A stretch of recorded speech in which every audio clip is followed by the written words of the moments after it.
Setiap hari kita membuang sesuatu, baik sisa makanan, plastik bekas minuman, ataupun kertas dan benda-benda yang tak lagi kita perlukan. Tapi kemana semua itu pergi?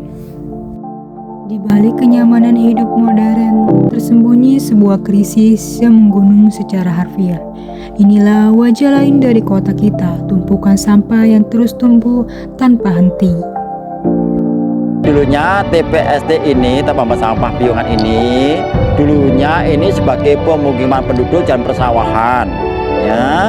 Lalu oleh pemerintah, ya, itu karena mau digunakan sebagai tempat pembuangan sampah, sehingga warga masyarakat yang berdomisili atau menetap itu diganti atau ditukar tanah kas-kas yang di luar TPST ini, ya.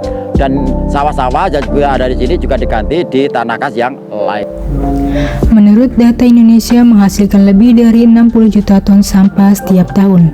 Lebih dari 17% adalah sampah plastik dan hanya sebagian kecil yang berhasil didaur ulang.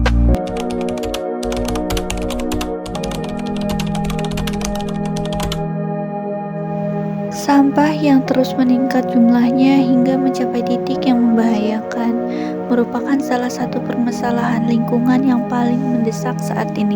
Kondisi ini tidak hanya berdampak pada kebersihan lingkungan, tetapi juga memberikan konsekuensi serius terhadap kesehatan masyarakat, kelestarian alam, serta kualitas hidup manusia secara keseluruhan. Sampah yang tidak terkelola dengan baik dapat mencemari tanah, air, dan udara. Limbah padat yang menumpuk di lingkungan terbuka seringkali menjadi sumber bau tidak sedap serta terdapat berkembang biaknya faktor penyakit seperti lalat, nyamuk, dan tikus.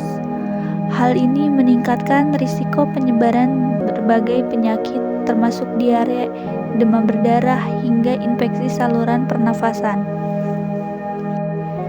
Selain itu, sampah anorganik seperti plastik yang tidak terurai dalam waktu lama akan mencemari ekosistem perairan. Banyak organisme laut yang menjadi korban karena menelan sampah plastik yang disangka sebagai makanan. Dalam jangka panjang, pencemaran ini dapat mengganggu rantai makanan dan menurunkan keanekaragaman hayati. Dari segi estetika dan kenyamanan, tumpukan sampah merusak wajah kota dan mengurangi nilai lingkungan sebagai tempat tinggal yang layak. Tidak hanya itu, sampah yang menyumbat saluran air juga berkontribusi terhadap bencana banjir, terutama di kawasan perkotaan yang padat penduduk.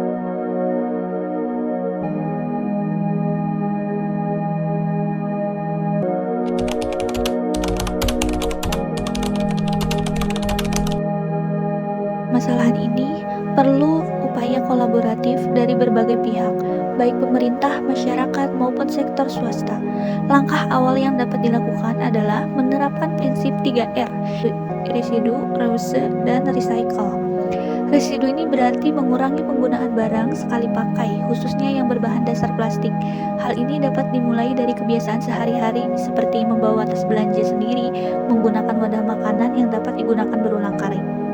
Dalam hal ini, peran bank sampah dan fasilitas pengelolaan limbah sangat dibutuhkan untuk menampung dan mengolah sampah secara optimal. Dengan kesadaran dan tindakan yang nyata dari seluruh lapisan masyarakat serta dukungan kebijakan yang tegas dari pemerintah, permasalahan sampah yang membludak dapat diminimalkan. Lingkungan yang bersih dan sehat adalah tanggung jawab bersama demi masa depan yang berkelanjutan.